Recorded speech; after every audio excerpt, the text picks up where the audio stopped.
Pro body plus what? Talents multiplied by is equal to treasure. All right, so let's remember that. We shall come to that again. When Jehovah God asked Moses this question, which is the topic for our talk tonight, he asked him, what is in your hand? This was at a burning bush. When Moses was wandering about in the plains of Midian, when he had run away from Egypt and not able to go back because of something wrong he did. That after God has seen that there was a transformation and it was time to deliver his people from Egypt, he appeared for the first time after many years to Moses. In the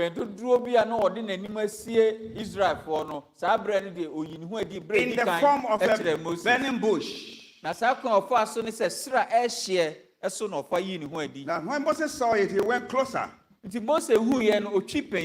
he saw that even though the bush was burning, the leaves were still on.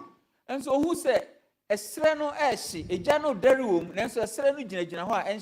nothing was actually burning. And so he wanted to go closer. He was inquisitive. And when he got closer, he heard a voice which called his name. Moses. It was much deeper than this one. If our God were to sing in the choir, he will sing the deepest bass. Deepest bass. Moses was shaking. He said, Lord, here I am. And he asked him, he told him, don't come near and take off your sandals. This is a holy place. He quickly obeyed. He said, what is in your hand? But before he asked the question, he told him, go to my people. Go to Pharaoh to set my people free. And Moses knew the might of Pharaoh because he was there. He was there. And so he knew it. So he said, what? Somewhere I ran away from. You sending me back there? In his mind, he said, nah, lie. I won't go back to that place. Because he was wanted for what? He was wanted for what? Murder. It was a defensive murder. But he knew Pharaoh would not look at any defense. So he said, go. He said, no. This when they ask me my name, what will I say? They will not. God said, tell them I'm the God of Moses, I'm the God of Jacob. In his mind, he was saying, nah, lie. You can't push me with this one. He didn't want to go. Then God asked him the question. What is in your hand? Moses felt inadequate to go on that errand. When he was asked, what is in your hand? He said, it's a rod. Oh. Moses had only a rod. A rod? Moses felt, what is it? But God told him, cast it on the ground. And when he cast it on the ground, what happened? It became a what? A snake. Moses jumped back. And the snake was moving around. Then God said, hold it by the tail. He was so careful. Held the tail, and it became what? The rod.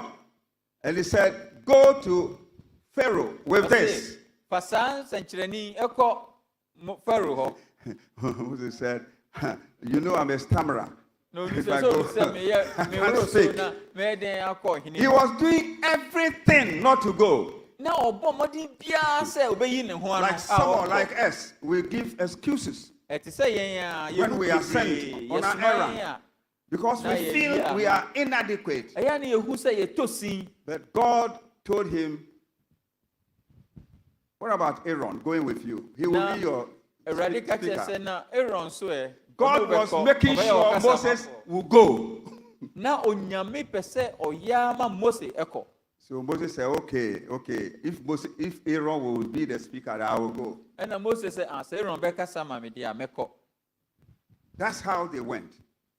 And in the palace, the same thing happened. And his rod, which became a snake, swallowed what Pharaoh's ministers, Pharaoh's magicians produced. And the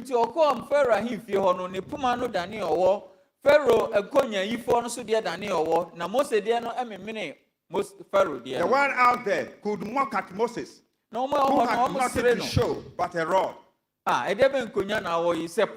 going to deliver Israelites with a rod.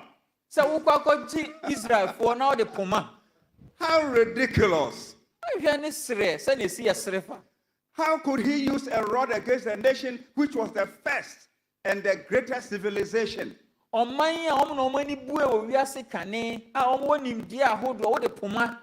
nation that could boast of engineering feats and building pyramids. And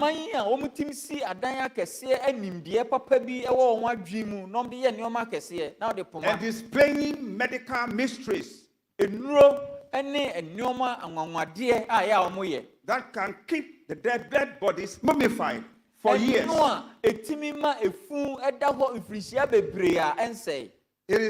This was discovered that King Tutankhamun was discovered. His tomb was discovered when it had been hidden for over 3,000 years. But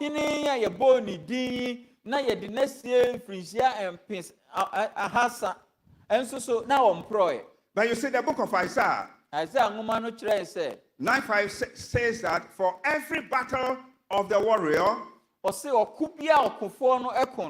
is with confused noise and garments rolled in blood. But this shall be with burning, but his shall be with burning and fuel of fire.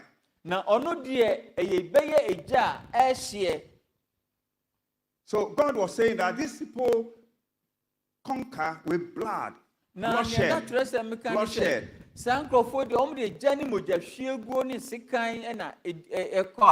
But that of God is different from the way they do theirs. Yes, the world out there believes in her smoky guns that shoot and kill with garments rolled in blood. But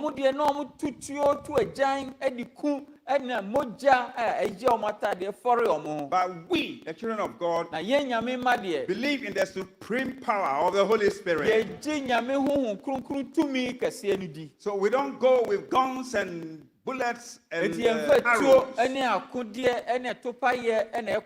So Moses going before Pharaoh with a rod was significant.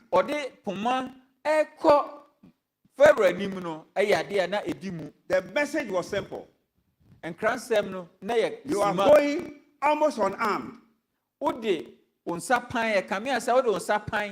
you will win the battle. That's what the Lord does. Sana uradiye. Moses had only a rod against the might of Egypt. Mose no kutapoma she Misrim fo tumi a mukra ene akode a omwo Mose de poma. But this same rod was changed into a serpent that consumed all the serpents that Pharaoh and his magicians produced. Poma yi edane owo ememene Misrim fo akonya yifo awa omoyeye no. Just when they crossed the Red Sea, when Israel encamped at Pihahiroth, between Migdol and Baal-Zephon, Pharaoh chased them with 6,000 chariots. And all the chariots of Egypt. And Mizrim. And captains over every one of them. Almost to the world. It was a hopeless encounter for Israel. But when Moses raised that rod he had in his hand, and the power of Jehovah God moved, Pharaoh and his host were buried in the Red Sea. Pharaoh and in Crawford Dominina. You have nothing, you may have nothing, but before the enemies, you are victorious. You may have nothing or something not so important, but the Lord has armed you with victory. And this Jesus that we follow and serve, he is always with us. And that's why he's called Emmanuel. He will never leave you alone. Even in the economic crisis in which we find ourselves in this country, you can stand tall because Jesus is on your side.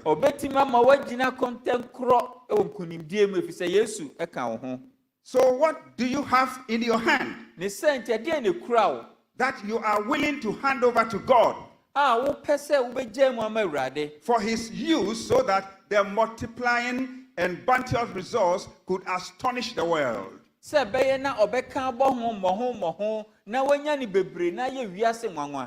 that this will stop the proud in their tracks. What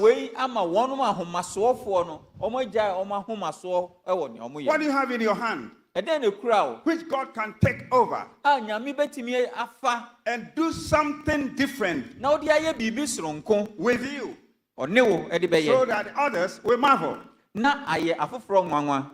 What do you have in your hand? It also means, what is your potential? What is the sum total of you? And what can you produce? What do you have to offer? Never think you have nothing. Moses thought he had nothing, but he had forgotten that he had a rod. He never thought a rod is a weapon. And even if he knew, he thought it was just a stick, which was meant to drive away the wolves from the sheep.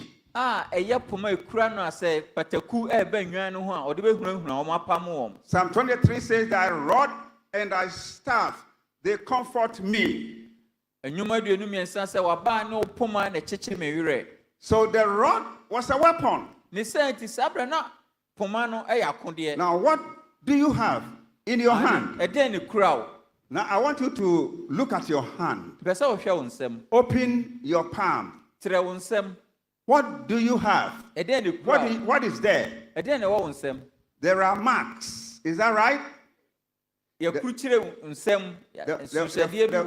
fortune tellers will tell you, they will tell you a lot of terrors looking at the marks in your hand. That's not